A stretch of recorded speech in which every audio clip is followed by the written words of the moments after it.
Working. I hit the button. Oh, it is recording. Okay. All right. So, and then, so we all have an opinion on America's drug problem, so we'll talk about that. And then COVID-19. That's a million different things in itself. All right. On a spaceship. That's cool, bro. How'd you do that? What'd you say? How did he set it up so he's on a spaceship? That's cool. There's some settings. One of the settings. If you click that little 3-dot button at the bottom right-hand corner, and one of the options is choose background effect. Okay. So I can change it to like other shit. I could be in somebody else's house. It's not mine. Nice. I don't know those plants. Those aren't mine. I could be in this crazy place. I wish I didn't waste all this time setting this up. I go to just pick someone else's house. You could have just had a American flag picture as your background, and like that's blurry. I didn't make my bed. My clothes are everywhere, and you don't need. This is your real background. That is my house. Okay. Yeah. Yeah. So like the one thing that they haven't perfected yet is you could see like when you go like this with your head, right. It's like you could see that's like bad. It's that these clothes are kind of fucking with that. See, like the pile of clothes. Yeah. But sometimes it doesn't know where my hair starts and my clothes begin. Exactly. Yeah. But like that, like people do this on TikTok all the time. That effect. I can move over a little bit. It might be better. No, you're fine. Everything's fine. Which is working on robots. Yeah, I like this better. Yeah, me too. So, but if I would have known I could have did that, I probably wouldn't have set up. I'm sitting on 3 boxes, blocking my bathroom, and I have an American flag set up behind me. So. Right. And if I had your American flag, I wouldn't be able to see my door and my wall. So wait, how you doing on that video there, Chia? It's not looking good. All right. So what, you're having a hard time connecting to your Wi-Fi? Yeah, I'm not sure what's going on. I'm looking at it, but it's not.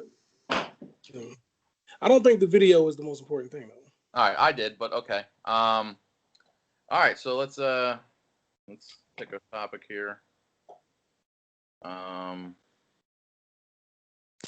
the fuck? This is crazy. I'm going to take the thing I want to know most about. So we'll go ahead and start here. So hello everybody. My name's Trey Gotti, and I'm running for president in 2024. I have 2 close friends here. Oh, I love that background. I have 2 close friends here that I don't know why it's backwards, but it's not backwards on my end. Oh, really? On my screen, the stars are over here, which is the opposite side. Right. So on my side, it's on the right. So I have 2 close friends here, Daniel Martino and Wade Allen, and they're going to help me make my policy for, how we can better this country and this world. So I guess the first question I have for you folks is what's holding up this stimulus check? And I'm going to let Dan go first because he was prepared first. So we have a split House right now. The Republicans control the Senate. The Democrats control the House. So they don't oftentimes agree on big spending bills like this. There is currently a bill that has bipartisan support for, I think it's about $900 billion. The holdup that you're asking for, the reason why the holdup is happening mostly is because of the cure, the vaccine. So obviously, the people in the Senate, the Republicans, we want to say, aren't really interested in spending $1 trillion on aid if they believe that the vaccine will be ready and available very soon. Because they assume once the vaccine is out and available, then everything kind of clicks back up to, everything turns back on. All the restaurants reopen and the whole grid kind of comes back to life. So that's the holdup, really. It's also, like I said, you have people in politics, Democrats and Republicans, that don't really agree or see eye to eye on very much anything, and so they're not going to, the proposal right now for $908,000 is the Democratic proposal, and it includes giving money directly to people again. So basically, the holdup is that I guess the Republicans are holding up because they're saying vaccine is coming. We might not need to give close to $1 trillion to people. Right. Okay. Wade, do you disagree with that at all, or? I mean, I think if you're you're asking why didn't it get approved yet, or what is the actual holdup at this moment? Yeah, I was asking why is it? What was the holdup at this moment? So at this moment, I think the reason is because you're watching before our eyes. We're watching a cold civil war in our country. You have both sides fighting for power, and they can't. They're not going to be able to make a decision on $1 trillion. You know what I'm saying? When they're trying to figure out who's going to be the leader of the country. I think that's the real holdup. I mean, if you remember, at the end, toward like the last week of October, Donald Trump pretty much just held the shit hostage and said, when I win the election, I'll give you all the money you want. Like I'm paraphrasing, but that's pretty much what he said. So, as far as I can tell, it appears that the Democrats used the payout as like a way to not give Trump a final look what I did for you country. And then Trump used it as, well, guys, look what they're doing to me. If you vote for me, then I'll make sure you get paid. I think that's the real holdup to me, my opinion. So would you kind of both agree that that's what's going on, or is that a oversimplification? Well, Trump doesn't have a say over the money. It's Congress and Senate who would ultimately pass that bill. So Trump can say. So I mean, he doesn't have a say, but he has a lot of influence on the people that are involved. Am I right? Like Pelosi doesn't necessarily make the final decision, but I'm pretty sure she also is using her influence. I mean, as far as I remember, anyway, we were watching them both dangle the money and say, we're trying to give it to you, but Trump doesn't want you to have it. And then he's like, Nancy Pelosi doesn't want to give you the money because she doesn't want to make me look good. That was really a conversation they were having before the public. Yeah. I mean, those are like a completely opposite like worldview. So because like if the reality, or if Pelosi's saying I'm not going to do it because it'll make Trump look good, and Trump's response to that is I'm not going to do it because I want you to vote for me, like those both seem like they don't make sense. Neither of them really do, because Trump isn't making himself look good by holding money up for anybody. Well, just what he said was no president would ever look good by like withholding funds from people out on the street. But he didn't say I'm not going to pay you, because he said was they won't allow us to give you the money. That's the way he framed it. From what I remember, the Democrats won't allow us to give you the money. From what I remember reading, it was really just a difference in the amount. Like, so the Democrats, their second stimulus bill was like over $1 trillion. It might have been two trillion. I don't remember specifically, but the Republican proposal was much less, like something in the realm of 600 billion. And I think that was the argument, because it's a hell of a lot of money, So they were definitely sparring over the amounts. Right. But I think that, and maybe again, Trey said oversimplification. When I'm watching from the outside looking in at these people's statements to the media, to the press, I personally think that it had a lot of it was wrapped in the election was coming rapidly, like approaching very quickly. And the Democratic side did not want Donald Trump to have one more triumph. He didn't want him to lift his arm one more time and say, hey, look what I did. He's good at that. That's his thing. Like, look at me. I just did something for you that makes me look great. And they didn't want him to have that. So, I mean, of course, when you break it down, there's all kind of figures and facts and none of that would surprise me at all. I mean, I work for a state representative who doesn't, we don't have any influence over Congress. The way I try to explain it to people is like, the city is like grade school. That's your city, that's your mayor, your Krasner, your city council people. And then the state of Pennsylvania, that's like high school. So that's the Governor Wolf, the state representatives, the state senators. And then you have college, which is your federal level, which is your Congress people, the president, the judicial system, all that. So like, a grade school teacher, even a grade school principal would never be able to tell a high school teacher what to do. So you just have to sort of work together. But in terms of what we're talking about with the stimulus, there's always that kind of, we don't want to make you look good. That happens in the House all the time. If one party has a good bill, it's tricky because whichever House is in power could take a good bill, something that we would all agree on, any kind of law you can think of that everybody would just generally agree on. If the person in the minority party wrote that bill and presented it, the majority party could say, that's real nice, shred it to pieces, right. and write their own bill that's the same thing, and then they get the win. Or yeah, I'm sorry. Go ahead. Or at the same time, well, that's we don't want to get too far in the weeds. I'll let you go ahead. I was just talking about some of the other ones. I was just going to say I never realized how partisan politics really were until this now year. more so than ever. I mean, I've always been, first off, let me also comment Trey with the suit on. It's interesting to see. They look great, bro. Thank you. I'm pretty sure you got on basketball shorts, right? So I'm wearing pajama pants. Okay, cool. So what I'm seeing right now in the presidential election is absolutely blowing my fucking mind.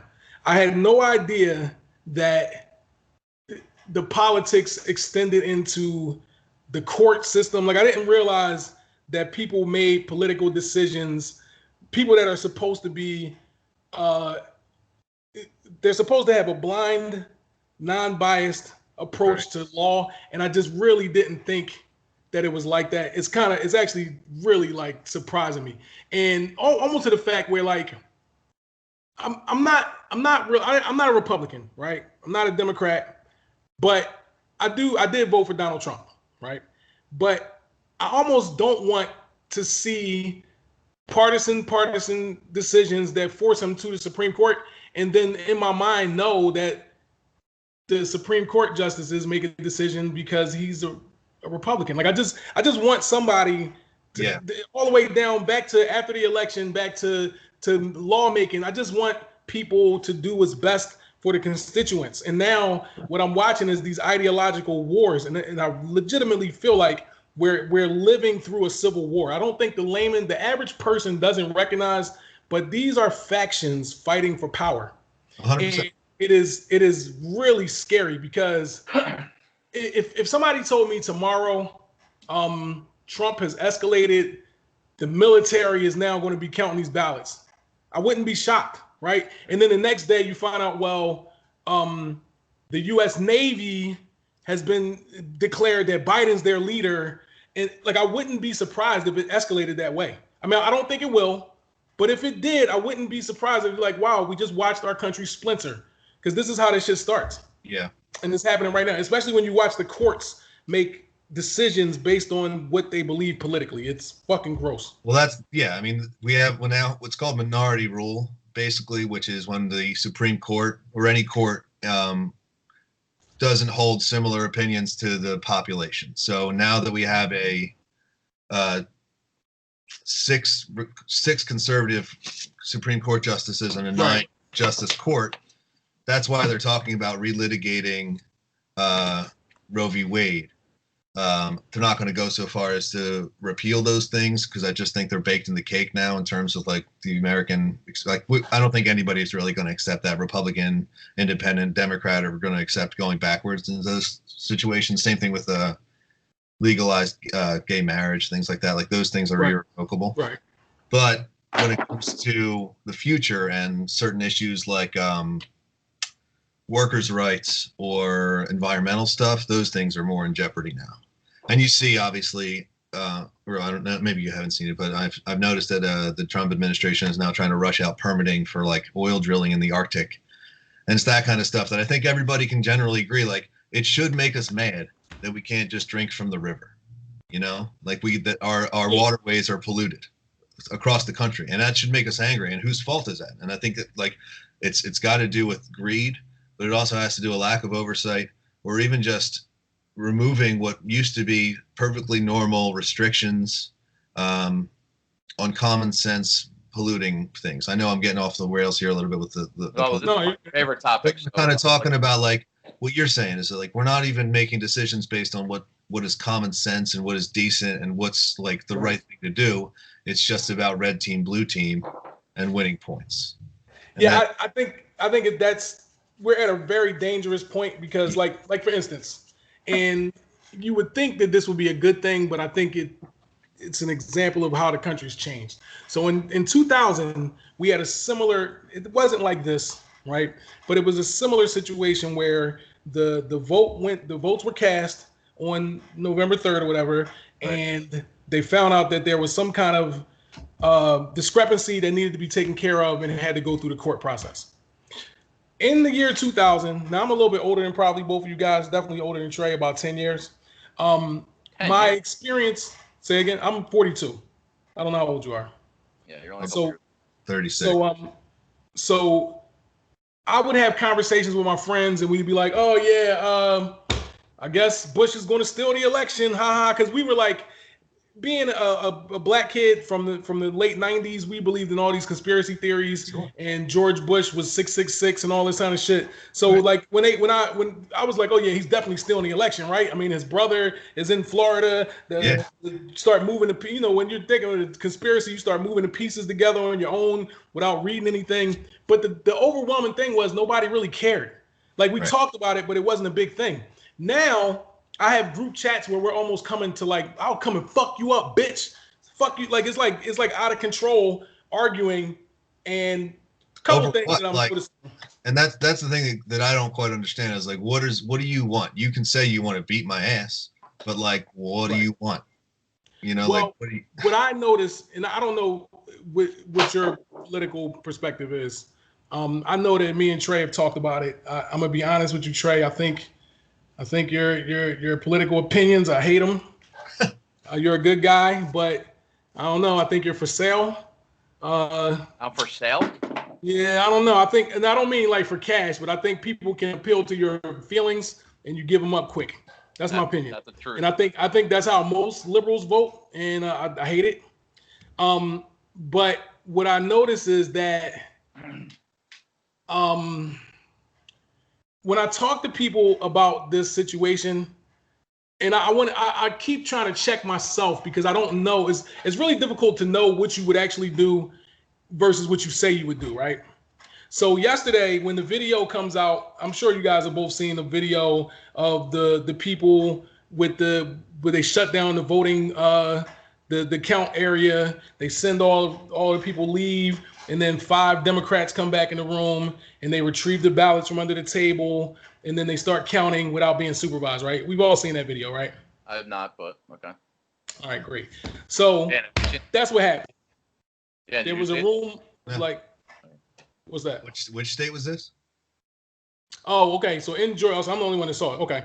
So in Georgia, during the hearing, and I think Giuliani, so let me write some of this stuff down as I'm speaking because I don't want to lose my point. But let me just jot this down. Hopefully so later.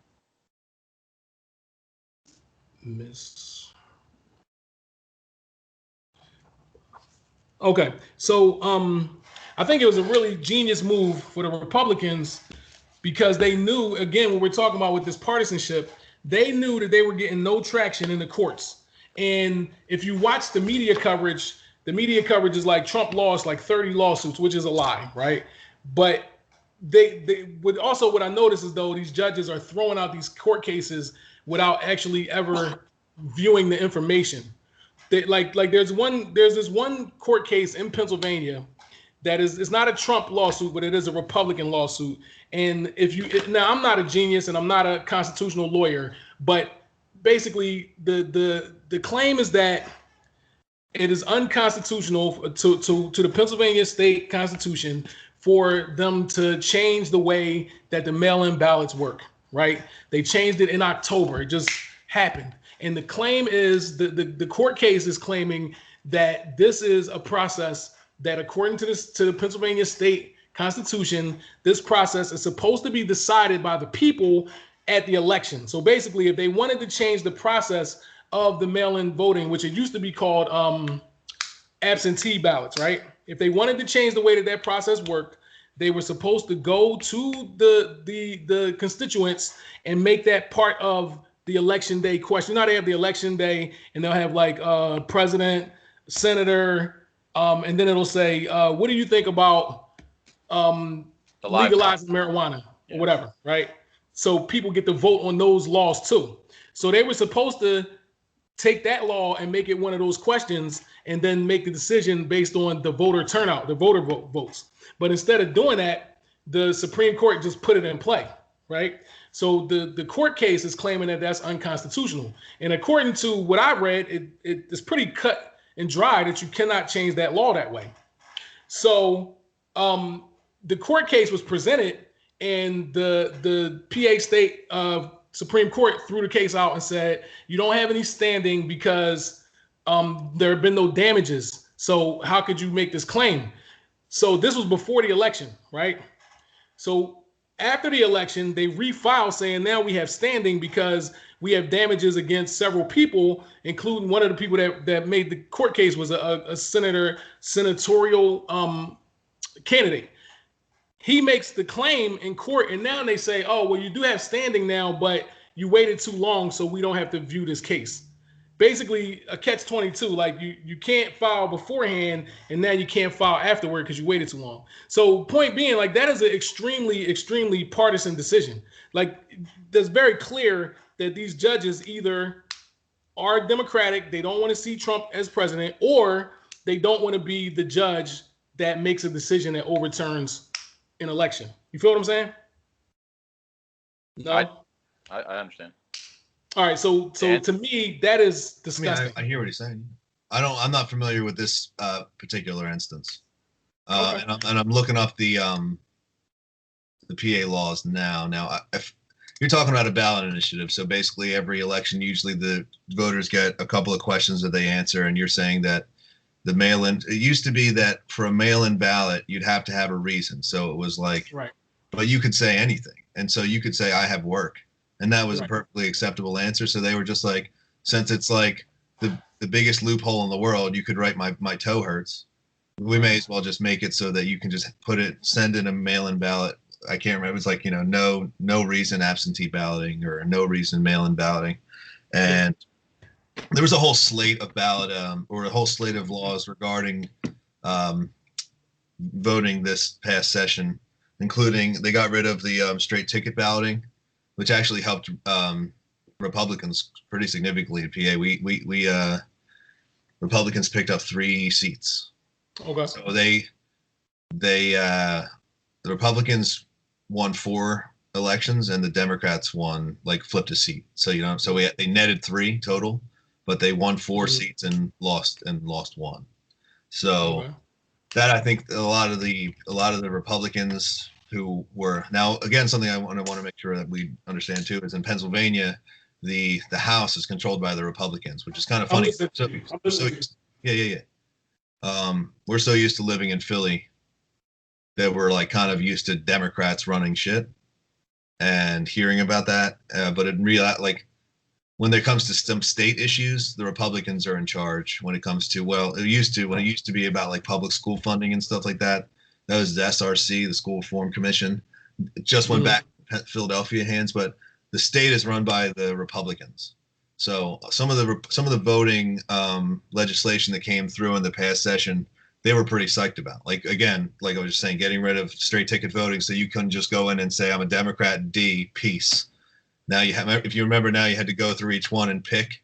Which is why some people, like for instance, state representatives, who most people walking down the street don't know who their state rep is, didn't get a vote because I was like, I don't know who this guy is. So I think mine is Dwight Evans. What's that? I think mine is Dwight Evans. Dwight Evans is a congressman. Okay, see, there you go. He's been there since he's been in that same position since I was like 12. Yeah, so, he's been there a while. I think that's an issue too.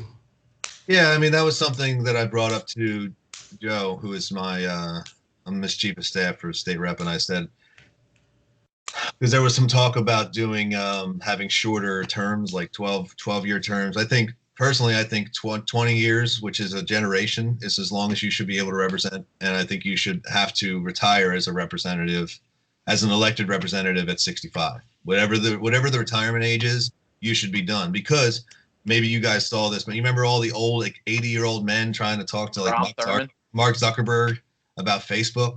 And they're like, it's on the internet now. What's this internet? And it's like, get out of here. You can be an advisor. Hell, you could be a chief of staff to a new young gun, but like it just can't be you, because you're just like, some of these people are 80 years old. Like Mitch McConnell is melting before our eyes. I think that's discrimination. I don't know. Like, and it should be. I mean, it should be discrimination. You might be right, but like I don't think women should be cops. So yeah, it is what it is. I don't know. I'm not joking either. I'm not trying to be funny. I'm not joking. I don't think that women should be police officers. So I guess I don't know. I'm not trying. I don't want to make that a big thing. But I just watched this video where this guy was he comes into this martial arts school to watch, and they're sparring, and he just starts doing all of this crazy shit and saying he could beat everybody's ass. So the guy that runs the school asks him to leave. It ends up into a big wrestling match. He puts the dude into puts him in full mount, starts choking him out. They call the police. The police get there. He's got total control. One woman comes up and she says, "Get off of him. I'll take care of it." And he's like, "Let me hold him down while you cuff him." And she's like, "Get off of him. I'll take care of it." And then he gets off and the dude starts beating her. It's just like, come on. Like, please send me that video. Like, you know it was going to happen. Like, you know what I'm saying? Like, it just... Listen, I'm kidding when I say... There are plenty of skinny white cops, too, that can get their ass handed to them, no doubt, by even a girl that knows Kung Fu.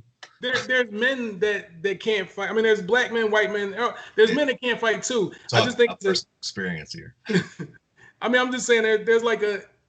I mean, I'm just like, I don't want to see a woman kicking the football off a tee. Like, any 9-year-old, she kicked the ball as far as I kicked it when I was in fucking 7th grade. This is fucking gross. It's like, why are you trying to prove this to me? One of the funny lines I used to have was, the only way a female cop would arrest me is if I let her. You know? But yeah, obviously there's, it's not very funny necessarily. You get a couple extra years for hitting cops, I think. Yeah.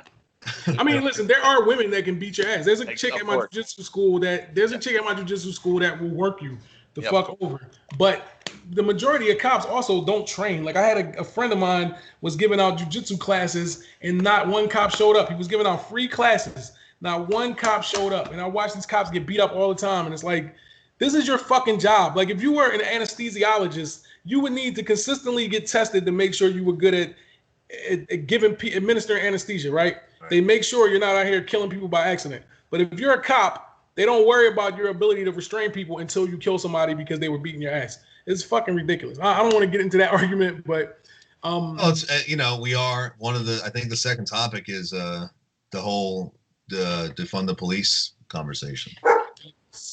If you want to talk about my opinion on that, segue into that. You got me for like another 10 minutes. I could probably give you another 30. All right, give me what you give me. I'll take it. No, this is good.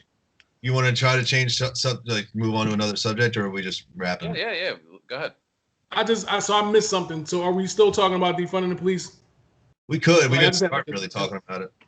So if defunding the police is probably the proof of the stupidity that is running rampant in the liberal hive mind, like where they all seem to think exactly the same and have the same opinions about everything.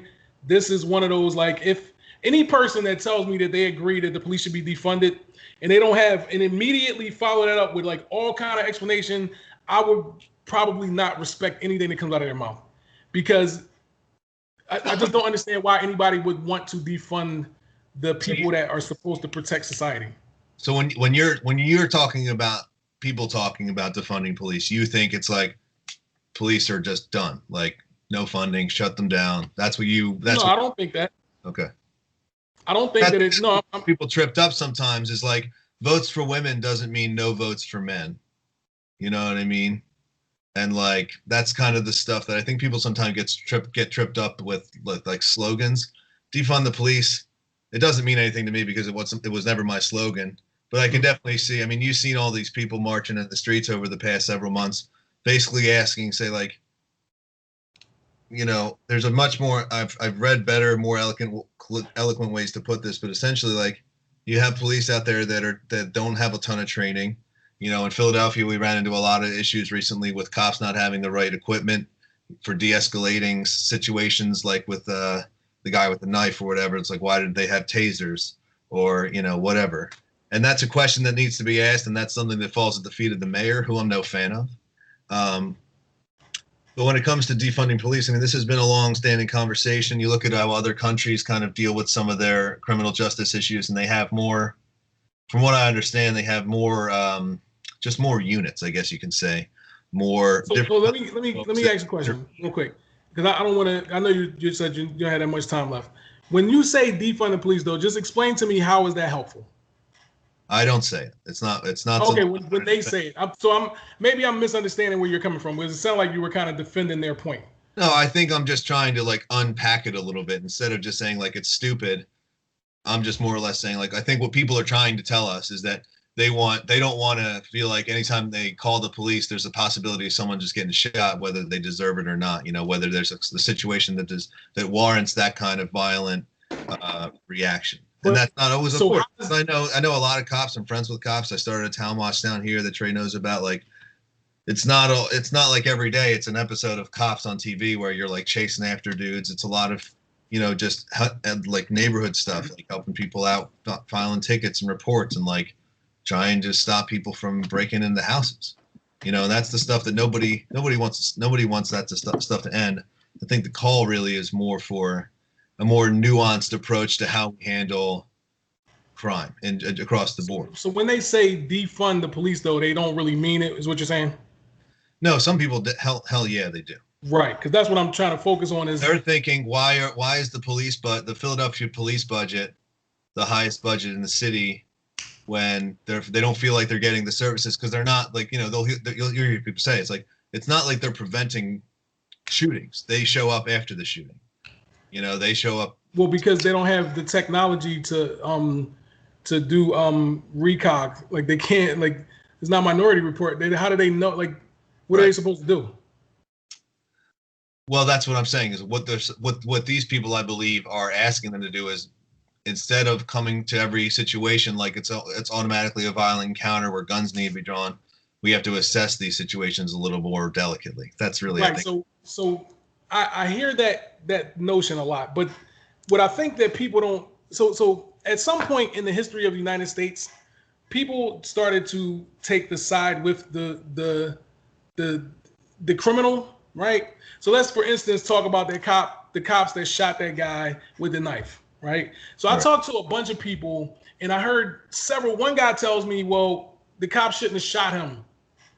I said, why? They said they should have used their tactics to disarm him. And I'm like, so the cop is supposed to turn into fucking Bruce Lee and do a move to take the guy's knife and Jet Li. Like, what are we talking about? Or I get another group of people that say, oh, so you agree with that? I mean, there are other ways to do, like you can disarm people for sure. I don't know those. So you think that, so I'm just trying to zero in on what you're saying. Now, cops are trained that you go, when someone is violent towards you, you take one step higher, right? So if a person is trying to fight you with a hand, you have a taser.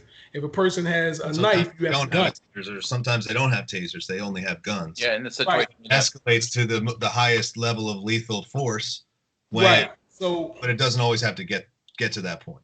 The knife situation is difficult because any human being who's ever been murdered by someone with a knife wish they had a gun in their hand. Right. You know what I mean? So at least you're making sense, because most people that are taking this argument, they don't agree with what you just said. They will fight to tooth and nail that these police officers should also be Batman or Luke Cage and fight a man with a knife with their bare hands, flip him on his back, take the knife, put him in an arm bar. And my personal feeling is, if I'm a police officer, it's my job first and foremost to make sure that I survive the shift. Before I do anything, protect anybody, I don't want to get stabbed, right? So this dude has been punching his mom in the face all day, right? This is what the phone call was. The mom and the dad are saying that he's losing his shit. He's assaulting us. The police had already been called more than once. The neighbors are calling saying that this guy is beating up his mom. He's crazy. They come to the door, and I love the one where people are saying they should send a social worker. So when he comes out of the house with a knife, what is the social worker going to say to him to make him understand that kumbaya, I don't want you to stab me. Let me talk. Like, I think that there's how do they handle these situations in countries where the police aren't armed? Like in the United Kingdom, the cops don't have guns. There'll be like 100 cops, and they have these fucking shields, and they fucking barricade them in, right? So meanwhile, if that guy wants to continue stabbing people while you assemble a group of 100 cops, he's stabbing people. I don't understand the logic of trying to figure out how to save this guy that is a menace to society. In my opinion, I am happy that the police shot that guy because he's out here stabbing fucking people. He was arrested before for home invasion and kidnapping. A lot of these dudes are shitty dudes. A lot of almost all of them. People are asking for basically. Well, I think the call is basically saying, you know, no one is beyond reform. Whether you guys believe that or not, I don't know if I believe that. I agree with that. But I also agree. Like this guy doesn't need to get shot up. He needed medication for bipolar disorder or something like that. So I don't know if it takes people are saying we can't just constantly grab the gun first because people don't deserve. There are other situations. Like I know this guy wasn't a great character, but like Philando Castile is a great example of a good dude who had his carrying license. He helped out with the neighborhood and stuff like that, and he was blasted sitting in his car. You know, we have other. He played a role in that. He played a role in that shooting too. Philando Castile. First off, let's start with saying this. Philando Castile is a needle in a haystack. If you're looking to find a black guy that got killed by the police and he wasn't doing anything wrong at all, Philando Castile is like a 1 in a million shot where you're going to find that, right? Well, sure, but that's what I'm saying. But if you look at the Philando Castile video, what happened was Philando Castile was smoking weed in the car with his girlfriend and his baby was in the car, right? When the police pulled him over, he was scared as shit. All right. He then is acting nervous as hell. And I'm not defending this cop, but his behavior is why he got shot because the cop is telling him, be cool, be cool. And he ends up like, in my opinion, is that he was afraid that he was getting ready to get arrested because he was smoking marijuana in the car with his firearm and his baby in the car. Mm-hmm. So his behavior put that cop on edge. The cop doesn't know if he's grabbing his gun to kill him. Now, I do agree that the cop shouldn't have shot him. But at the same time, his behavior led to that situation. So I don't know, like when I look at the statistics on black men unarmed getting shot, and I look at the statistics of people getting struck by lightning, and you have a higher likelihood of getting struck by lightning. It's a 1 in 800,000 shot of getting struck by lightning. But if you're an unarmed black man in America, the odds of the police killing you are something like a 1 in 2.3 million. And wait, and then also you're not taking into account my favorite line of yours is they're trying not to get arrested. Stop trying to not get arrested. Well, yeah, they're resisting arrest. The odds of you getting murdered by the police are drastically zero. The odds of you getting killed by the police if you're not resisting arrest become zero. Now, again, though, Philando Castile, his situation is a tragedy. Didn't that guy who was handcuffed? What was his name? The guy who just got with a knee in his back. He was not resisting. He was handcuffed. Who are you talking about? You're talking about George Floyd. George Floyd. Okay, George Floyd is a great one. I love talking about this. Wait. Time out. So I don't want to talk about specific examples. Let me ask. So you said something about the social worker thing, right? Now my thing was I thought that was a good idea, but you would have to have that social worker, like it would have to be a social worker police officer hybrid. Yeah, the social worker has to have a gun. He has to be a cop. But maybe just maybe I don't know. But like what I'm saying is, if a guy has a knife, and the police call you and say, if somebody calls the police and says, "There's a guy at my house with a knife threatening to stab me," you're going to send out your fucking girlfriend? Are you going to send your girl unarmed? Well, specifically in that case, she did say he had mental disorder. He's having a mental breakdown or whatever episode. Does that mean that he's not dangerous? He's definitely dangerous. So it makes it more dangerous. Right. So let me ask you. I never heard this thing, and I have a reason why I probably never heard it, but I just want to hear your thoughts. What about how you tranquilize like a rhino, right? Why couldn't you do that to a person? Some states do that. Some states they actually have people have died from that because you hit somebody with a shot of ketamine, they can die from it. There's I forget the kid's name. That's the drug it's a tranquilizer. It's like a horse tranquilizer, I think. People take ketamine though as a drug, but if you give them there was this skinny kid, black kid in, I think it was Denver, I think it was Colorado. They hit him with a ketamine shot and he died. And people were saying that it was racist. Listen, before I go into George Floyd and this guy, my personal opinion is that we are all victims of the media because the news. Remember when you were a kid, you watched the news. It came on at 6 a.m., noon, 5 p.m., and 11 o'clock, right? And that's when you got all your information, local news, right? Now, most people, like older people especially, if you go to their house, they'll just have CNN or Fox News or MSNBC just playing in the background. So these are fully running entities on their own, and they have to create revenue.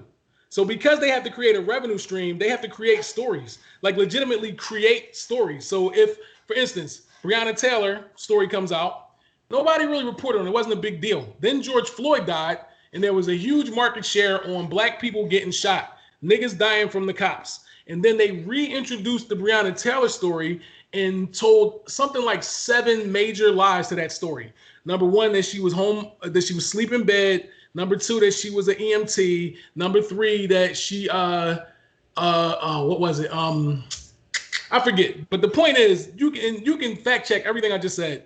Breonna Taylor's story had something like 4 or 6 key lies in the story that made it a great story, because she was a good poster child, like a summertime advertisement for police brutality before the election. And they made billions of dollars off of Breonna Taylor's name. But then when the people started to do research on Breonna Taylor, you find out that I remember the police said that she was not a part of the drug arrest and it was the wrong house. But then you find out that they had been investigating her specifically for 2 years. They had a camera set up at the corner of her block that watched her activities. How in the fuck does that story end up being some reporter is writing the story saying that the police killed her it was a mistaken identity? That is the kind of thing that incites a riot. Right. So we're kind of getting off topic here for a second. So like I kind of want to hear Dan's thought, like, like I said, if you had, this caseworker police officer hybrid, and it was way more common that you would dart somebody that's out of control. And yet, some of them will die. And then, like, the reason I thought that they don't do this is because, maybe I dart this guy, and then he, like, conks his head, and now he's dead. But I would think you would save more lives with that approach. But if you dart him and he just keeps coming forward? Then you tase him or something. Then you switch weapons while he's coming after you. I guess. I don't know. But all right, dart, boop. Oh, he's still coming. Okay, taser. Bit. Oh, it didn't work because tasers only work 60% of the time. Bit. Oh, taser. Okay, now my gun. Okay, boom. Oh, but I only shoot one time. I just seen something on Instagram last night where they shoot this like thing that wraps around you, and like you're like. Oh, that shit looks crazy. Now that might work. Well, I'm not against having a utility belt full of Batman tools. A lasso. I'm not against it. It's basically a lasso, yeah. So wait a minute. Yeah, I'm not against. Like, are we like on the same page here that like there needs to be some other options or? Here's what page I'm on, and you guys can tell me what you think. This is what I think. Instead of worrying about the police killing 13 unarmed black men a year, how about educate these poor black people so that they can be gainfully employed and they won't have a reason to be doing crime? That's what we should be focused on. Instead of crying about 13 guys, and specifically George Floyd, I wanted to get into. How about George Floyd? The story comes out, and you watch it. I'll let you talk about George Floyd. Time out. Dan, your thoughts on what he just said. Sorry. About what? Like how to have a hybrid social worker police officer crew or something like that? Yeah, and also what he said. What specifically about what he had? About those Breonna Taylor stuff? What you feel about like media? All right, so like this has happened to me where you'll talk to the media and they'll take what they want to make the story their way. That happens all the time. That's unfortunately what you were talking about before, where the news it was considered a lost leader, and that means it was on at a prime time spot in the day for viewership, but it lost money because it was just Walter Cronkite talking about the facts that came from the ticker of the Associated Press today. It wasn't this guy's opinion and that guy's mad about that opinion, and like it does, like you're saying, it convolutes the whole story. And I only brought up George Floyd because we're talking. That was an example of somebody who was already restrained. It's ugly and it looks terrible. Right, and everybody you can talk to will say that's not how it goes. That's not how this shit works. So. But when it comes to like bringing in social work to policing, they're doing this thing now with with overdoses, which, something I've been working on down here in Kensington for a long, long time. That's called an AR2 unit. In the past, I've seen ambulances, police cars, even fire trucks pull up to try to hit somebody with Narcan to save them. That's an incredible waste of resources, because how much it must cost an insane amount of money to roll a fire truck around just to shoot what essentially is a Flonase cap up somebody's nose. That's now they have these, they're called AR2 units, which are basically just Ford Explorers, where when you get that call, they say, okay, someone's overdosing. We send the AR2 unit, and they're there very quickly because it's just a Ford Explorer, and they're not an ambulance or a fire truck or something like that has to probably already in the area. Right, already in the area, and they're much more efficient. They're much more cost effective, and they save more lives. So when it comes to this kind of stuff, we can talk about hotspots in the neighborhoods in Philadelphia, where some of the more rougher neighborhoods are. So you send in these units, these police officers, who are police officers 100%, who are armed and trained, but they're also especially trained in de-escalation tactics. They're especially trained in understanding mental health and the things that are going on with people when they come at you. If you want to just see almost every mental health issue you can deal with in the country, go to Kensington and Allegheny. Yes. You know what I'm talking about? Yes. Of course you do. We all do. We all live through this. And so I live like 8 blocks from there. Yeah, I'm right here at Lehigh and Belgrade. Okay. Yeah, and that's why I've gotten involved in so much of this stuff. And I wasn't very political for a long time. I was a drummer in a rock band, and just kind of like had a few personal experiences with some family members around the opioid issues. And so I got involved locally, and it kind of took me down a path now where I am, like I said, the chief of staff for a state representative, trying to deal with these issues. But I have to be honest, it's impossible. Because I'll tell you what. I don't think that you can, without, drugs have to be legalized first. I agree. Before you can fix any of these issues. Right. It has to be because,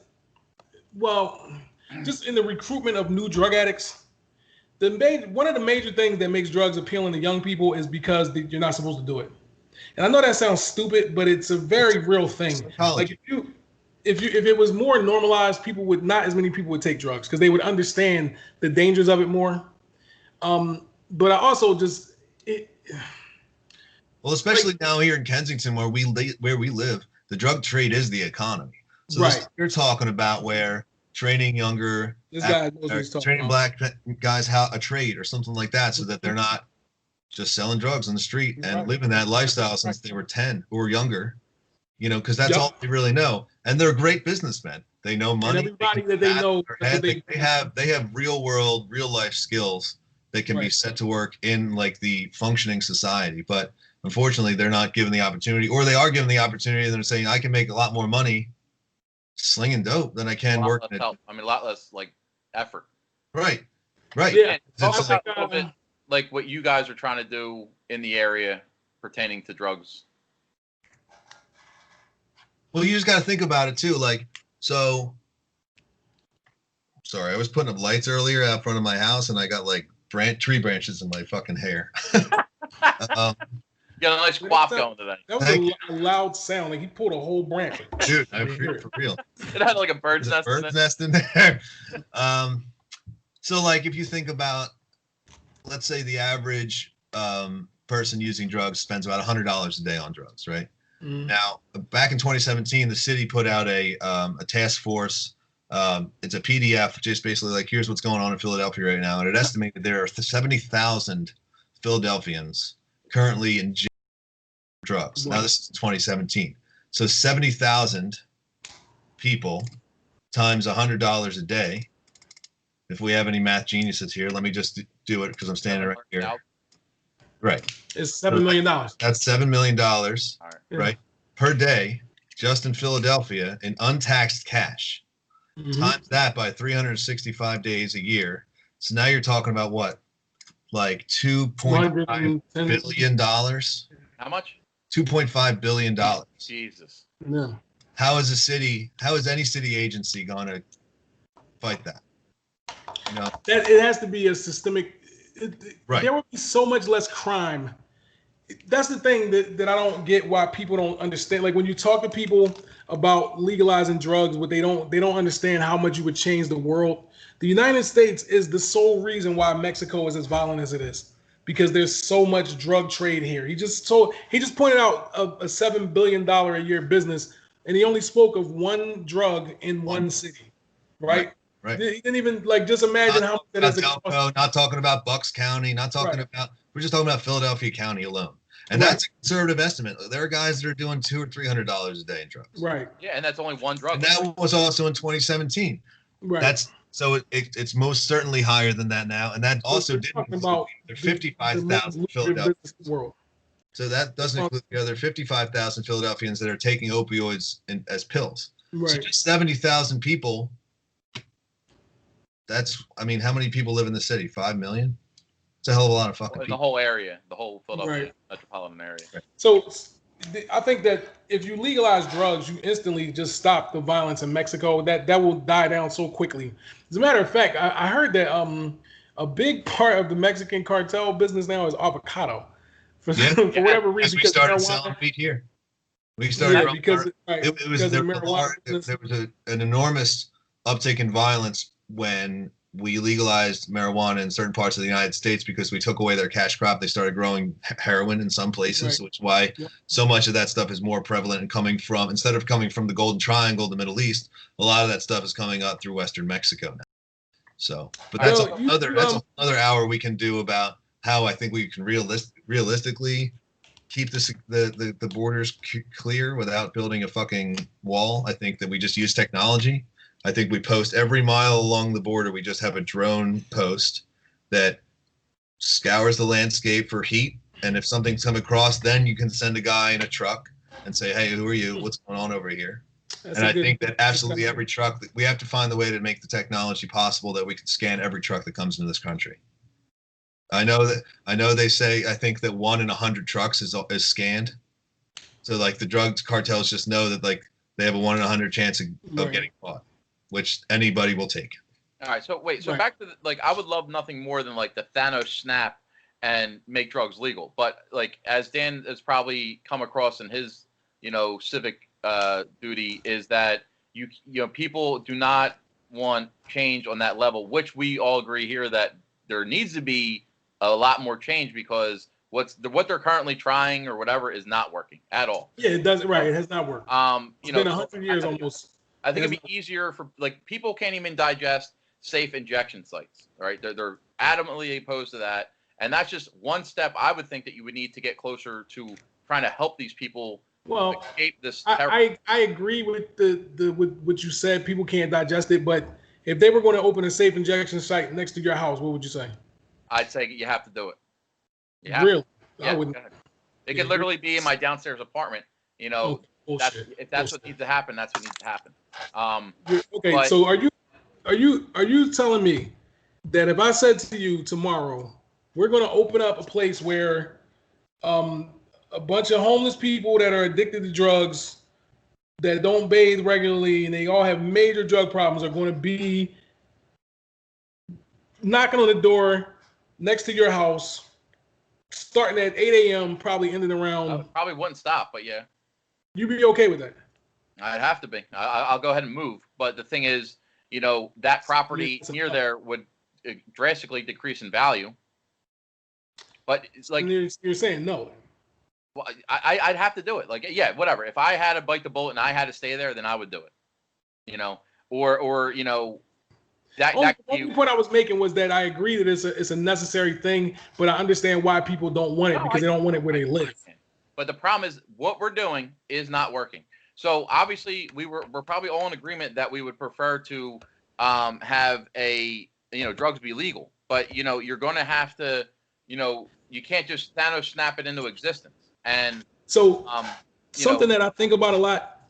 I'm sorry, I didn't mean to cut you off. Yeah, let me just say this one last point. So what would be beneficial legalizing drugs to where, these people right now on Kensington Beach can literally go to CVS or Walgreens or whatever and buy heroin that is guaranteed safe with low levels of fentanyl or whatever.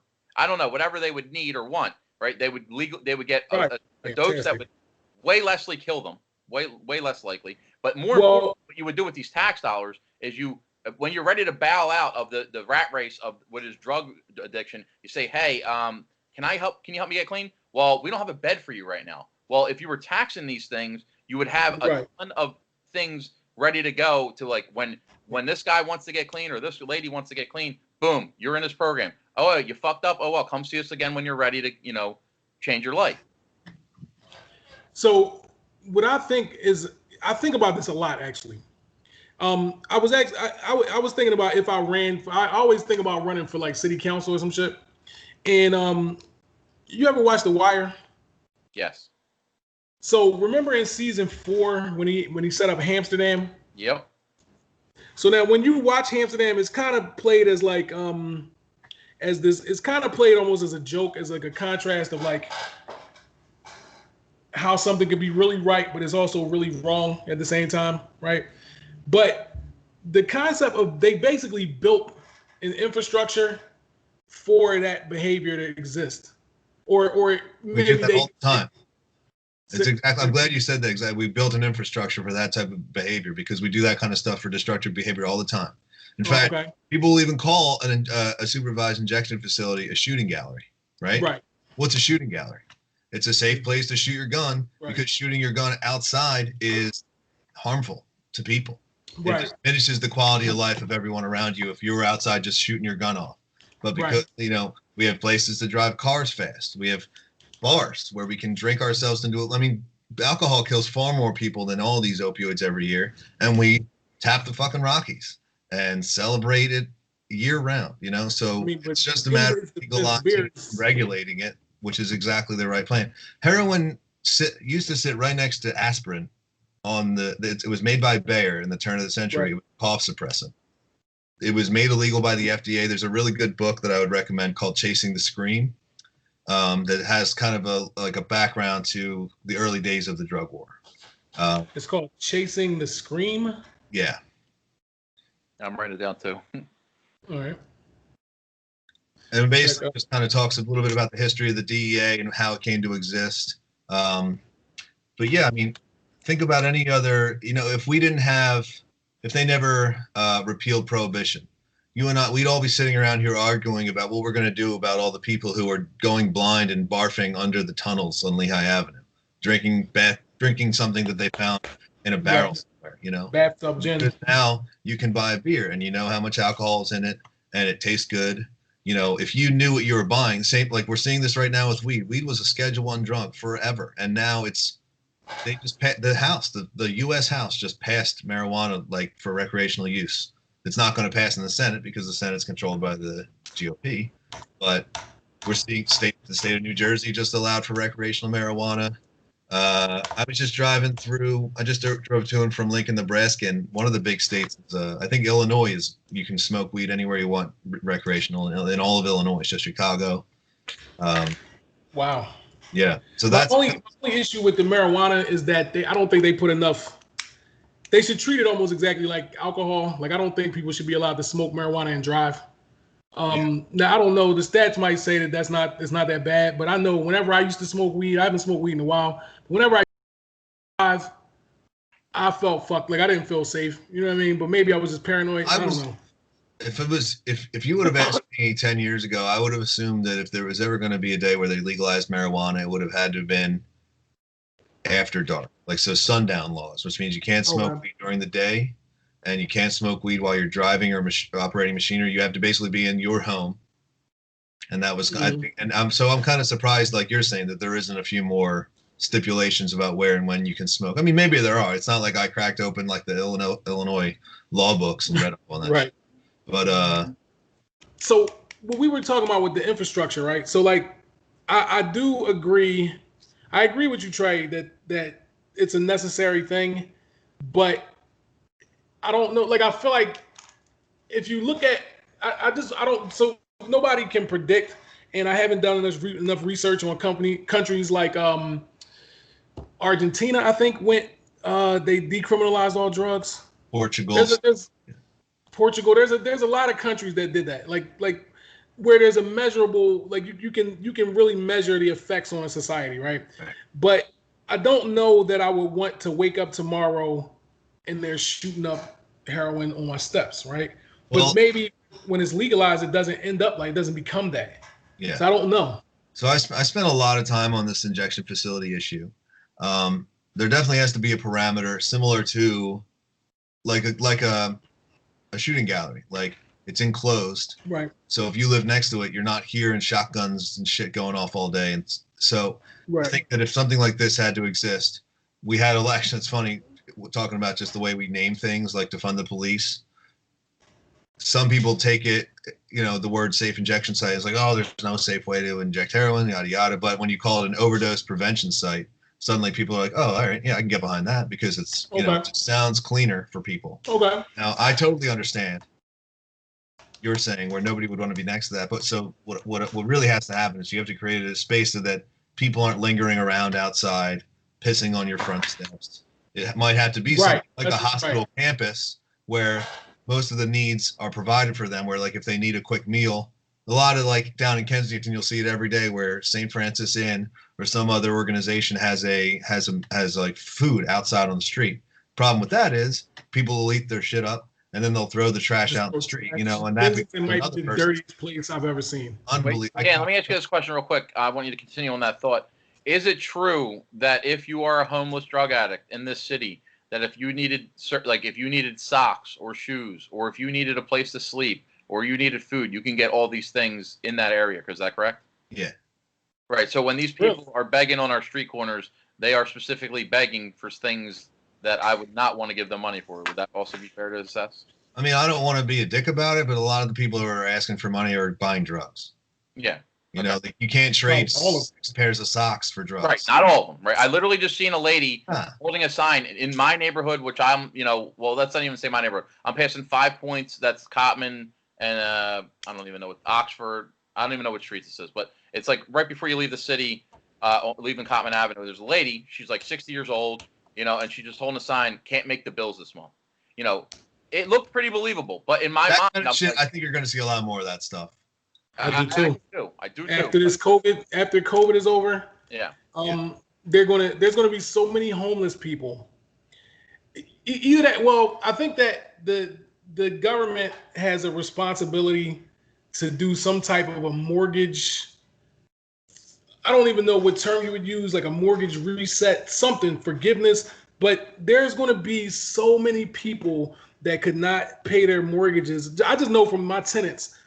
I have 4 people right now that owe me more than 3 months rent, and they don't have work and they can't pay it. And when I'm allowed to evict them in January, I'm going to feel guilty filing it because it's not their fault.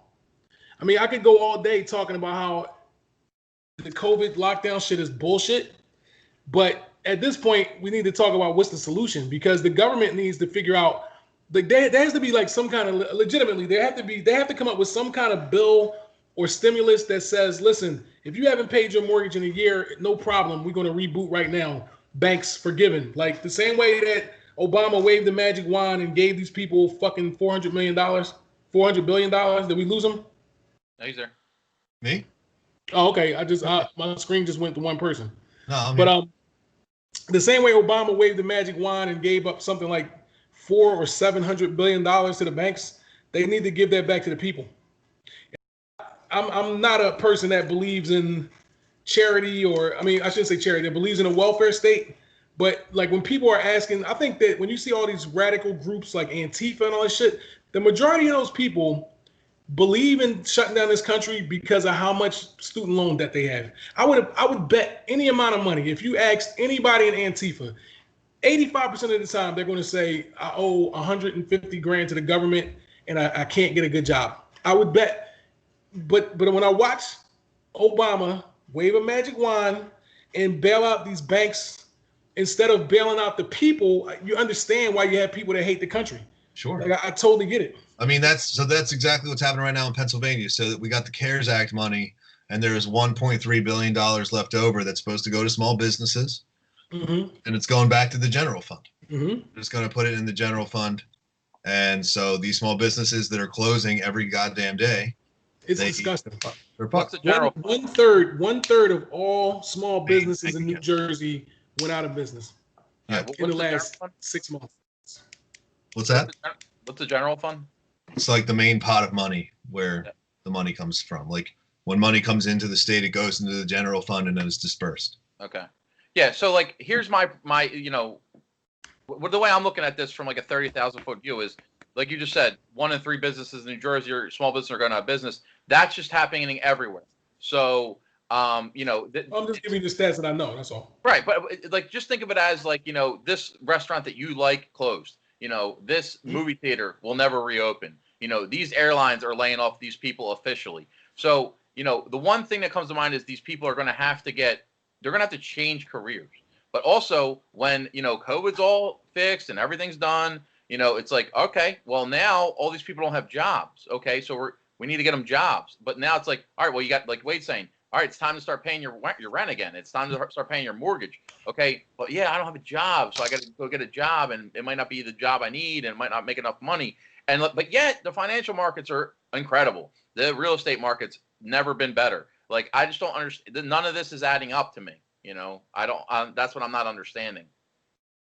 The rich. Yeah, I personally don't understand how the real estate market is good. I have no idea how that's possible. And Wade is in the real estate business in Philly. Yeah. It's good in Philly because Philly's still a cheap major city. Like, you go to any other major city in the country, and it is not as cheap as it is in Philly. Just to live and get around, like, you can get clear across town for $250. Yep. Like, that's not or Chicago or New York. Like, in those areas, the real estate market's even crazier. Like, if you just like did the math behind it without the inflation of like it's a seller's market. Like, if you did something in New York, like how much should this apartment realistically cost? But yet it's selling for $2 million. And then like in Philly, let's just talk about like a regular Germantown, row home. What would that go for, Wade? Like right now at the market the way it is. 160, 180. Right. And then like what was it, as little as 5 years ago or 10 years ago? 140 maybe.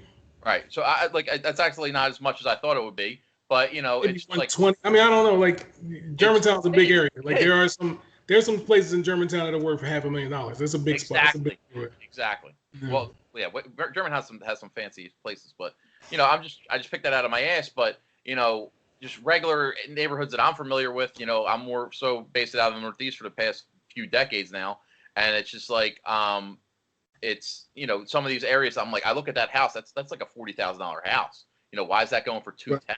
It's just like, but I would say in those areas that Dan was talking about, Chicago or God forbid, San Fran, it's insane. Like people are like, they have great jobs in San Fran and they're willingly like living in an RV. Yeah, San Francisco's real estate is insane. It's what? Like I'm saying, like none of this is so inflated. So I think gonna fall like not like physically, but California is going to die. The way that place is run, if that's an example of how Democrats would run this country, I'm terrified. Like this is the most liberal place in the country, and it is literally the worst place to live.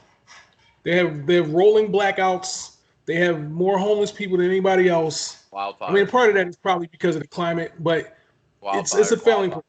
They have that's not even part of Well, according to Trump, the wildfires are part of management too, like because they don't. No. Real quick. Yeah, like the federal government owns 60% of the state of California. The state of California owns 4%. So you tell me who's in charge of raking the leaves. Wait, hit me with that again. The government, right? The federal government owns 60% of the land in California. The state of California owns 4% of the land in California. Is this like unsettled, like park area and wild forest lands? It's burning. Okay. Yeah. All right. The shit that Trump is saying is that like you're basically saying like, oh, you got to rake your leaves. Well, it's like, yeah, you do. Trump, it's owned 60% of it's owned by you. This is all the stuff that gets muddied up because you go one page next on the story and that's when you get like the real more subtle information. Yeah, like literally the second paragraph of this clickbait article you just opened. Right. Well, so what? But they have. I just read this today. They have like 10,000 homeless people in San Francisco, 900,000 residents and 10,000 homeless people, which might have a lot to do, like you're saying, with the climate, because it's not like it's affordable to live there. And again, because of the evictions due to skyrocketing rents, like crazy $3,000 apartments, stuff like that, like it's just untenable. But that's why Philadelphia, I think, will hold on for a long time, because you can still rent a room in Philly for $400. Yo, this dude made an app in San Francisco where you could legitimately like fucking you could notate where you saw human shit on the ground. Yeah, that's how gross it is there. People are just. Is there people that get paid to pick up human shit? Like that's their job? Probably. They probably have it a couple years ago. I'm not sure if it's a fact, but it's fucking disgusting. I mean, but this is like and I'm not a Republican, all right? But this is I think that kind of stuff is indicative of a collapsing society, because we used to have public bathrooms and public water fountains and stuff like that, which you can't find. Like when that Hep A outbreak happened in Philadelphia, and I talked to SEPTA, I said, like, can you just reopen the public bathrooms on the SEPTA line, because they're made of concrete and tile. You could literally spray them with bleach and hose them with boiling water. It's not like you have to like lick it off with your fucking tongue, and they wouldn't do it. So I think that no public bathrooms, no public toilets, like that kind of stuff that used to be there that isn't it. Right. You know. Well, I think the country is suffering from. How do I put this? Like, if you were going to break it into a left versus right type of thing, I think that we have issues with extreme capitalism, right? But then when they're combined with issues with like super far left extreme opinions, it just comes to this big shit pile. Like extreme capitalism, meaning like you have a company that basically comes out in the early 2000s and says, "Oh yeah, heroin's not addictive. We're gonna make a pill that is basically heroin, but it's only like 8% addictive. Most people don't get addicted to it." Right. And then the entire country gets addicted to it, and the way that you handle it is by just acting like it's not a big deal and everybody needs to be respected and loved. It's just bad. I don't even know. I don't fucking know. Like the issue, the opioid epidemic has done so much damage to this country. It's fucking insane. Like I had no idea what I was watching when it was happening. Yeah. Like as a matter of fact, I've been a victim of it. So I have a kind of a perspective. I mean, I'm not homeless. I'm not shitting out in the streets, but I see how it happens to people. You know what I'm saying? Yeah. So it's weird. But then when I watch the way that people, when I watch the left and I see people trying to get their children sexual gender reassignment surgery at age 7, and the judge bans a father from having rights to his son because the mother wants to get the son gender reassignment surgery and the father is forbidding it. And I watched the judge say, "Yeah, you're not a good father." I just don't know where I'm at now. I'm like, what planet am I at? But I think that is born in these universities teaching. They're teaching neoliberal. I'm sorry. They're teaching neo-Marxism, and they're teaching postmodern concepts. And then you say, well, these are just kids, but then these kids become adults, and they just carries over. Like I don't know. A lot of these people grow out of that stuff. There's a Mark Twain quote that said that if you're a conservative when you're young, you're heartless, and if you're not conservative when you're old, you're a fool, or something like that. I like it. I like that. That's fucking fantastic.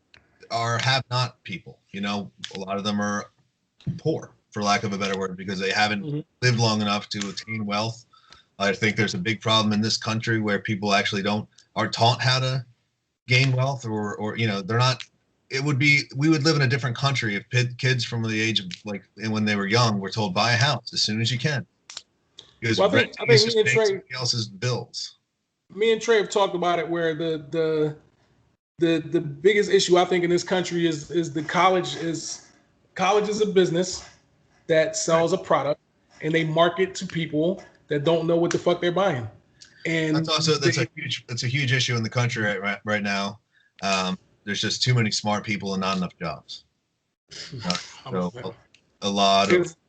going to get a lot of people with a lot of strong opinions about things who are also have no stature to kind of. They're not authority. So yeah, I think that high school, I don't think they really teach kids much, or they teach them to be prepared for college. But I think I would say probably 50% of the population should be taught to have a career in Right. high school. They should be taught to be a carpenter or a plumber or HVAC or a coder. A trade. Maybe, right. They should be taught to do right. I don't think that we should be sending the majority of our kids to school to major in liberal arts or to learn. Like I don't know. Like I just don't think college. First of all, is way overpriced. Right. Well, that's something that they knew that was going to happen because for decades they marketed college to our generations like you got to go to college. You'll be a fuck up if you don't go to college, and if you don't, you're not part of this family. And so colleges were like, hey, look at that. We can charge whatever we want because every kid in this generation has been told 1,000 times that he has to go to college or else. And the money is also. Like if you were told you got to buy a car, and if you don't buy a car, you're a fucking loser. The car companies are going to be like, hey, we're going to sell 1 billion cars. We can sell them for whatever we want to. Especially if the government, in my opinion, the government has pretty much socialized college education. They don't tell you that, but like they're promising free education is the new sales pitch. But in reality, if you're going to loan somebody $100,000 who doesn't have a job, isn't that pretty much free college? Like you're giving an 18-year-old fucking $40,000. Dollars turns into like $200,000 after interest. It pretty much when I was a kid, I didn't go to college because I felt like I didn't understand how was I going to pay all of this shit back. I was like, why are they giving away like when I was coming into college age, I had friends that were getting loans and they were getting like $10,000 a year. And I'm like, what the fuck? Like, how are you going to pay this money back? And all you do is smoke weed all day. Like I'm visiting college campuses and I'm selling weed on the campus and nobody's doing any work. And I'm like, am I only seeing now? Of course, some people was working, but all the people I was involved with, they went to college to rap, to have sex, to smoke marijuana. And it seems that these colleges are not concerned with the future of these kids. I feel like you could legitimately slice half of the college experience in half, and it would save some of these people.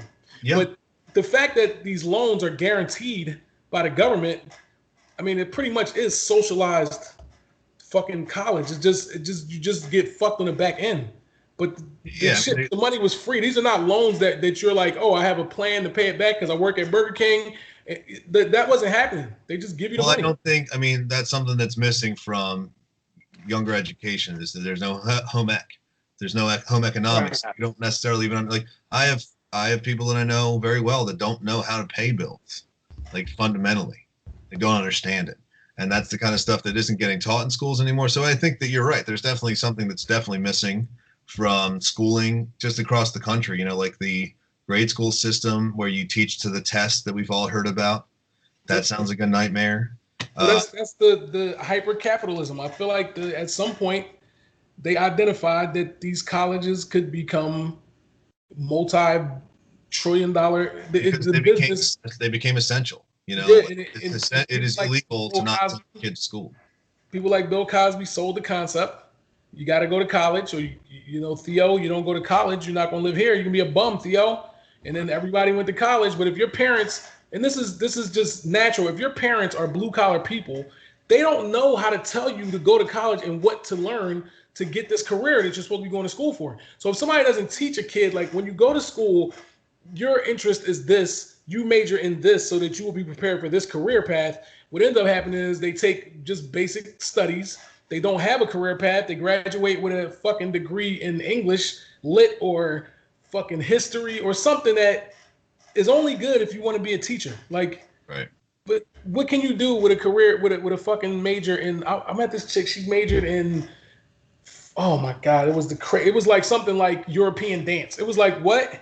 Like she said, I was like, wait, somebody gave you a degree in European folk dancing, and she was like, yes, and it was very fulfilling. And we both had the same job. I was fucking making cookies early in the morning. And she was like the student debt problem. Like I didn't even know till very recently, like probably less than a month ago, that these student loans,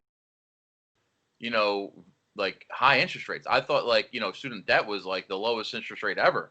And then I also didn't know, like, if you're picking your if you make minimum payments, they kind of work like credit cards in the sense that, like, you're gonna have it for your rest of your life. I was like, what? Like, also, President, like, if President you Biden, 1%, banks are still making money. That's good, but like, it should not be 8%, and it shouldn't be like, well, I only paid off 30. Like, I still got to pay that print. No, it should not work like a mortgage or a credit card. It should be like, we also shouldn't be strapping young people and pay it off, when you're working. Well, they also shouldn't be strapping young people with a lifetime of debt. Right. No, like that's what they basically give you.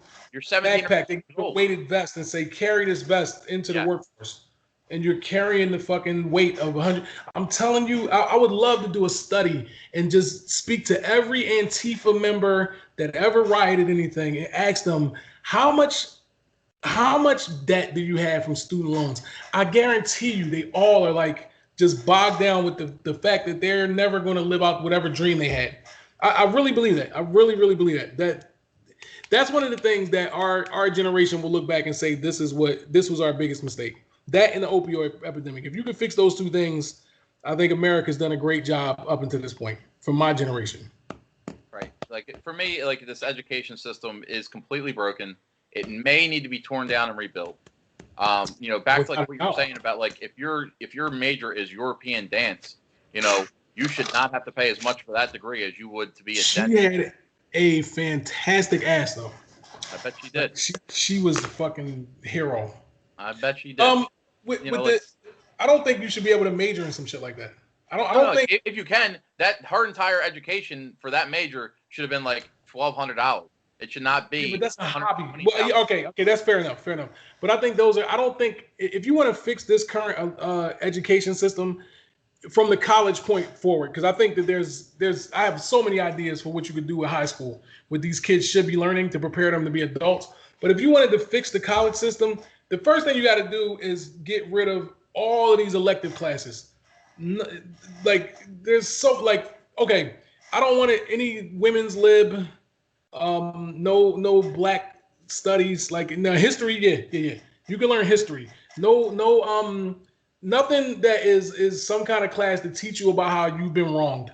I don't want it. All that shit is gone. To me, it's a waste of money. You're teaching these kids to resent we live in a time in the world where we've lived better than probably 99% of every human being ever. We have. So I don't feel like if you're going to fix a university, let's say we started with one university. If you're going to fix a university so that all of these kids can be successful, we don't need whole curriculums that are teaching them to be resentful toward the society they live in. I think that's a waste of time. All right, Dan, let me hear some of your thoughts on this topic. I guess maybe colleges are different now. When I went to school, they weren't like teaching us to hate America. I think everyone has their own agency in life, and some people decide to rap and smoke weed all day, and some people try to like make more money, and I think that the issue is that we don't have enough maybe people who take counselors seriously, because there are counselors. Everybody had counselors in school, but they were fucking nerds. When we were 16, we didn't want to talk to a fucking counselor, right? Right. We wanted to rap and smoke weed all day. And there's a saying that I heard recently that I really enjoy, and I wish I'd heard it earlier, but like, you are what you think about all day. And for one, like, whatever it is that drives you, whatever gets you out of the bed in the morning, it's like, man, I'm really interested in that thing. Some people might be interested in European dance. And there might not be a lot of money to make there, but it might be fulfilling, And even if, like, and I agree with what you're saying, Trey, it shouldn't cost as much to be a dentist as it does to be a dancer. Because or maybe there's all kinds of shit that I don't know about European dance that's more real technical. But college has basically become a place for people who don't know what they want to do with their life to spend a lot of money. Right. It's like daycare for 18 to 25-year-olds. It could, yeah. For some, for me, I kind of treated it as a networking experience. It's like, exactly. I want to meet real smart and interesting people and hang out with them all day. And like drink with them in the bars or the coffee shops and discuss your ideas outside the classroom. That's one of the most important parts of college. Right. And that's something I remember. My first day of college at Temple, I met a girl from Chicago. And my fucking head exploded because Chicago. I don't even know what that is. Chicago. Oh.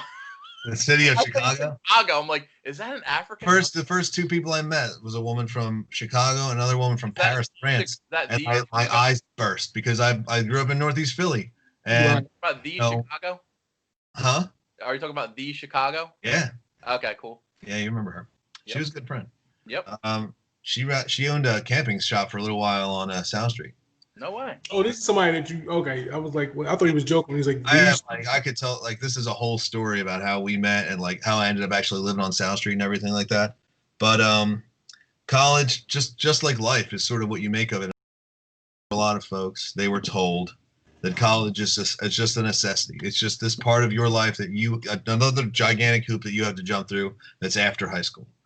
But there wasn't somebody. I don't think there necessarily is people there along the unless if there may not be people along the way for you to tell you, hey, you have good strong hands and a strong back. Maybe you think about being a carpenter or a bricklayer or something like that. Or you have a really sharp mind, maybe thinking about being an accountant or a doctor or something like that. Somewhere where you can use the skills that are born into your body to live a better life. And I saw this. This guy did it. Those are rarely connected for young folks. Like because and I don't know if that's just because young punk kids don't want to listen to older folks when they're trying to tell them how to live a good life, even though for some reason they all decided to go to college en masse, and now they all have $100,000 in debt. College also, like, some people don't make it, and I'm sure you guys know a couple people who went to 1 or 2 years of a pretty fancy college and then came home, and now they still have to pay that 50 or 60 grand back. And that's a whole nother clusterfuck. My sister is a good example too of somebody, like, she became a nurse. She went to Holy Family. She's a nurse. She now pays $800 a month in student loans. It's like, don't we need nurses? Like, why are we? It's like, and that's something too because of that. If our parents had to pay the student loans back that we'd pay back, none of us would have ever been born. Right. He's right. You know that our president, our president-elect. I don't know what you guys' opinion is. I'm still holding out that my guy might still win. Especially. Let's talk about our bet that we made. Let's tell everybody about that. That's cool. But after I just say this last thing, it's maybe I'm wrong about this, but what I've heard that our president-elect is the guy that introduced the bill that made it so you cannot file for bankruptcy in pertaining to your student loans. That's the guy that we currently put in office. So I don't know. So anyway, so me and Trey, we got a bet going. That I got a 10-1 on a $50 bet that Trump becomes president.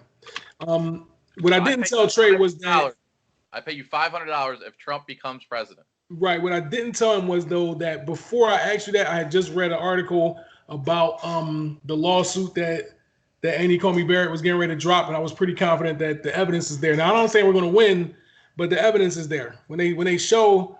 I want you to check out that video when you get off the phone with me. But when you see this video, and this is something that I've been for the last day and a half, I've been just really, really understanding how much people don't care about honesty. Right now, I don't know, Trey, you know me for a while, but one of my biggest things is I don't want to be a liar. Like, I used to tell a lot of lies, specifically to women, right, to get what I want, right, not just always sex, but just to get, like, in life, I've told a lot of lies, right? And at some point, I came to this realization that I don't want to ever lie again, right? So I'm pretty much an open book and honest about who I am. Even if it's the worst possible thing, I try my best not to lie. And I'm not saying if some guy put a gun to my head right now and said, do you think I'm handsome? Like, I'm not saying I wouldn't lie to the guy right there on the spot and say, yeah, you're good looking, so you don't kill me. But I try my best to not be deceitful. Now, what I've noticed is that I am one of the only people that carries that quality, all right? Because I'm speaking to a bunch of people about this video, and if you watch it, I'm just going to tell you real quick, long story short, the video comes on, and they show it from 8:30 a.m. where these people wheel out this table, and there's a bunch of tables around in the counting room, but this table is the only one that's covered by a black tablecloth. At 10 o'clock in the evening, and I remember when this happened on the day of the election, right? On November 3rd, there was a shutdown in the state of Georgia because they had a massive water leak. So everybody had to leave the stadium, whatever the name of this place is, the ATM stadium or whatever it was. People all pack up, everybody leaves, like 20 people in the room. 5 people come back in the room.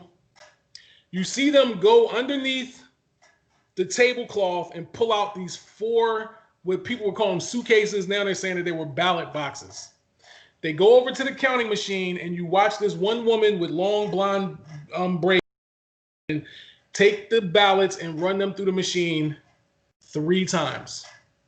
This time that it happened correlates directly with the big vote jump that everybody complains about, how it's a statistical anomaly that Joe Biden would get this 100,000 votes out of nowhere. The same woman is also on camera in another video pocketing a thumb drive in that room. All right. Now, I've talked to a couple Democrats, and each one of them, their first response when I first showed the video was like, oh, that comes from One Max News, whatever it's called. That's fake. That's fake. You can't trust that. So then it came out on CBS, and I showed a couple people again. They're like, oh, now you're saying that CBS News is legit when you used to say it was fake news. Which one is it? And my point is this, and I asked each of them this, and I didn't get any answer. All 3 of the guys, they would not answer my question. Let's just say all of this is fake, and I agree with you. All right, let's say, even though it kind of correlates with the statistical anomaly, the time that it occurred, but let's just say it's all fake. All right. If Joe Biden was the loser of the election and you saw some activity like this, would you, yes or no, want an investigation? To a man, they all refuse to answer that question. How dishonest can we be? You feel what I'm saying? Yeah. I mean, I would absolutely want that.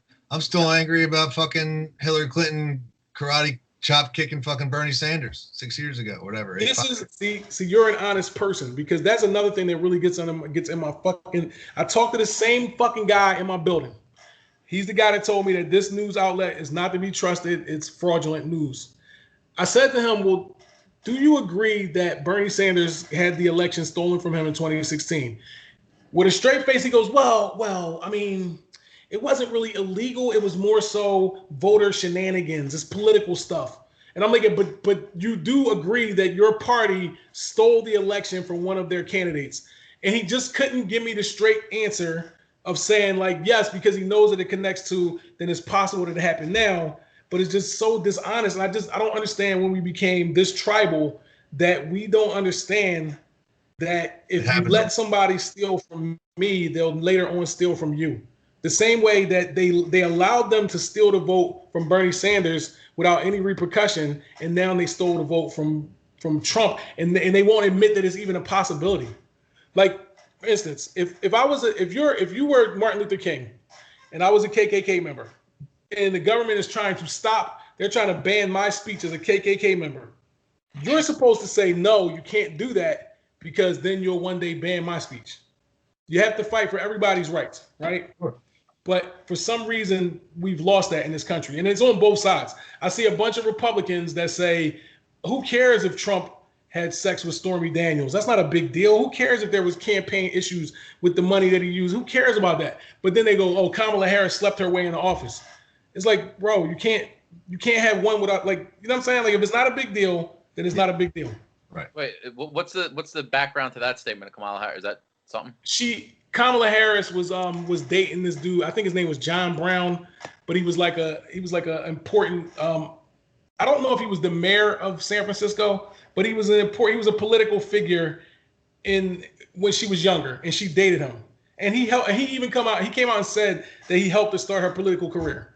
But there's nothing wrong with that. But people try to frame her as this whore that will do anything with no scruples, and it's like, dude, just because she's a woman. If a man did it, nobody would care. I'm just saying it, like, you have to go, regardless if you're a fan of Trump or whoever, you have to treat everyone the same, or they will strip you of your rights. You feel what I'm saying? That's all I'm saying. So I just, it is what it is. But I will be looking forward. You might be on mute. Yeah, I'm saying rights are rights, and you're 100% correct. I don't know that talking about this incident in Georgia. The bigger issue I feel like in this country is that most people don't vote. We don't have a huge voter participation rate. This election was the highest in history, which I'm sure you guys know about. Maybe it may have been. Right. So I don't know if you don't want to talk about the election stuff, I won't. But I think it's really difficult to sway an election, because even this one person. Even if I, in Philadelphia, tried to rig my PA state rep election, we represent 60,000 people. It would be like mind-bogglingly impossible to do that. Well, let me ask you a question. This goes back to just allowing an investigation. Because what I'm seeing is this, I asked my parents this. If I came in your house and I said, you stole my car, what would you say? Say, I don't know who you are or what car you drive or any of those things. Because you didn't steal the car, right? Yeah, no, I didn't. Right. What if I said, well, then I want to investigate the car being stolen? What would you say? Go ahead. Right. So how come the Democrats are saying, no, forget about it, it's over. You don't need to investigate. What is this? What's happening here? This is bullshit. You're trying to steal the election. But it should be, we should have an investigation to make sure everything is clean. Yeah. That's the issue. Don't know. Right. You seem to be a very sensible person. There would have to be what I think there has to be is overwhelming evidence from sea to shining sea, because you're talking about coordinating an election fraud across multiple states who all have different ways of voting and use different kinds of machines. So what you're talking about, like what's happening, whatever was on the table in Georgia, that might well have been something corrupt, but there are a lot of people that are watching hard all the time, which is why this stuff's on video, and which is why most people wouldn't think to even put some bullshit under a table and do that, because they're going to get caught. And when you get caught, you go to federal prison. And but in that situation, they said that there was a water leak that forced everyone out of the building. Like a little switcheroo or some shit. Right. 20 people leave the room and 5 return. They thought they were not being watched, but they were on camera. They didn't know it. And then those were scanned through several times, you were saying. Right. And then the fact checker, about how the scanning system worked in Georgia, because I know that in Pennsylvania, each voter is only assigned one barcode. So even if they put my vote through 1,000 times, it would still only count it once. I don't know if that's how it works in Georgia. That may be true, but I just think that it's something that needs to be investigated. I'll give you another statistic. No, I'm big on the numbers, right? The statistic numbers. I am. Okay. Yeah. Oh, is that your wife? That's my first lady. All right, here you go. I got a question for her. She'll love this one. All right, how about what if I told you? All right, we gotta play the game. Look. Oh no. What happened, Trey? I'm all about baby. I got 60 seconds more for you guys. All right, well, let's put it this way. So, guys, anything you want to say to the American people, tell them to follow this, do that, anything like that, Dan? Cheer up. Cheer up, everybody. All right, Wade, that. any message? Same question. Stop being a fucking liar. If somebody accused you of something and you were innocent, you would say, go ahead and investigate. But if you were guilty, you would say, forget about that. There's no proof whatsoever. Shut it down. This guy is a crook. Fuck him. He's crazy. He grabs him. And that's what I see happening. I'll give you an example. Oh, no. One more thing. One more thing. If I told you, if let's pretend like Joe Biden didn't win. Let's pretend like Donald Trump won. And then Joe Biden came out and said, there are 5 states that cheated me. And you say, no, they're not. And then he says, all right, well, look at this statistic right here. Across the country, Donald Trump won 48% he won 45% of the votes on all of these machines, except for the ones that are in question. On the Dominion software machines, he got 78% of the vote. Wouldn't you say that needs to be investigated? All right, so you're asking more questions. I'm telling you, do you want to put your socials out there, either one is, or anything like that? My social security number? It's up to you. Whatever you want. It's up to you guys. Whatever you want. Anything else for the American people? Anything? I want y'all to answer that question honestly. That's all right. Well, we'll get to it next time. All right. Well, thank you both for your time. And vote for Trey Gotti in 2024. Trey. It's nice to meet you, bro. I might need you to help me out. I'm going to run for city council. I need your help. All right. I'm a name you can trust. Black conservative right here. Right on. All right. Wait. So what do I do here? Just hit stop recording? Yep. And then you hit save something, right?